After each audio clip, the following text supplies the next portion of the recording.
Okay dol. Mayong adlaw na tong tanan dol. May 7 dol, 2025 dol. Buhat ta og kuan dol. Kini ang lead, kining lead light 12 volts dol. Atong gamitan ni siya og step up module dol. Ara dol lead light na to dol ah. Mo ni siya atong lead light. Unya ato ning pasigaon dol. Kay sa una 5 volts man to, kini gigamitan na to 12 volts. Kunya do na tay power bank diri nga DIY po na tong power bank. Pagkahuman atong na siyang i-plug in sa katong gitawag na step up from 5 volts to 12 volts. Kanimo niya siya ato ang wire sa cellphone. Amo na siya to ang DIY pod nga power bank. Okay. Kahuman adi atay boost converter dol. 5 to 12 volts. Pero kaya kanig 24 volts dol. Pero 12 lang kay ang atong lead light is 12 volts man na siya. Then gi-set na to into 12 volts.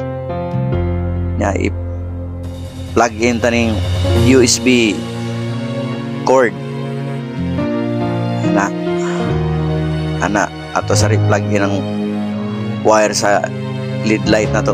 Gumawa na to na siyang i-plug in sa 5 volts ngadto sa step up.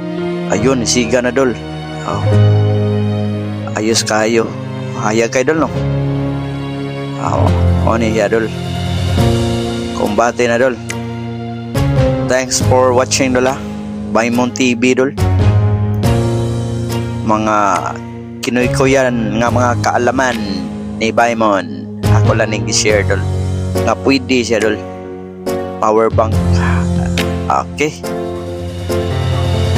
Ada ta magdugay dol. Ato ito ni be. Ato ni pangipton. Ato ibalik ni kay. Or ba niya akong pang emergency lang po o litag mag run out po ba kani siya mo siya DC step up from 5 volts to 12-24 pataas. Ayos mga idol yung power bank DIY. Gamit kani siya dol kani siya dol TP4056 dol. Pwede siya gamiton dol na kay kuan dia. Pero gidirekta ra ako dol. Pwede ra og naa kini siya pwede rin nindot ning TP4056 kog na kay battery pod. Parehato yan na naman ko power bank nga binuhat na. Mo ni akong gigamit kani adto sa mga 5 volts.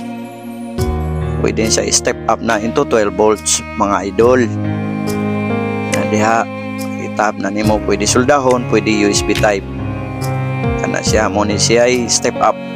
Nagamitan ako yang sakit nga kuan. Okay, plug in kinang yang bulb testing tag balik ko no na siya. Iya okay DIY nga power bank plug in na balik di kahon tanig balik. Okay na siga lagi dol. Kali 12 volts ni dol di na ni 5 volts dol. Pag na 24 ni pwede. Pero ini lang sa 12 volts lang. Ito ni dismantulon na. Assalamualaikum warahmatullahi wabarakatuh all over the globe. Thanks for watching again. Baymon TV.